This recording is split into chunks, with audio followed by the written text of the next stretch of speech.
What does it take right now to be a modern leader? Because I'm sure you're coaching to modern leaders. What does it take?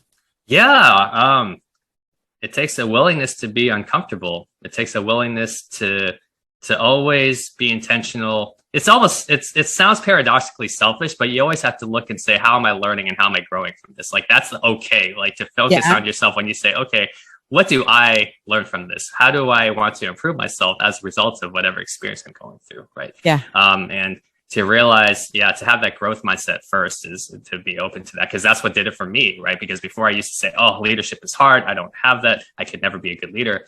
But then once I saw a model for me and I started teaching the material, I said, well, what if I could be a good leader? You know, who's telling me that I can't be a good leader? Because if I let other people's opinions of me say, no, Jerry can't be a good leader, and I say, well, you know what, I don't have the track record, I guess they're right. Yeah. Wow. Like, now I'm telling myself that I can't be a good leader, but that's the problem. Right. Yeah. I think, number one, be willing to grow. And then number two, be willing to listen.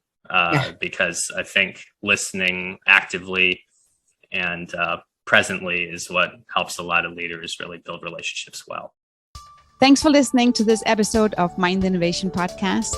New episodes are dropping bi-weekly, so make sure you're following wherever you get your podcast. You can find me on LinkedIn, search for Sannah Vinding. You can also find me on YouTube, search for Mind Innovation, or go to my website, sannahvinding.com or mindinnovation.com. Stay curious, keep learning.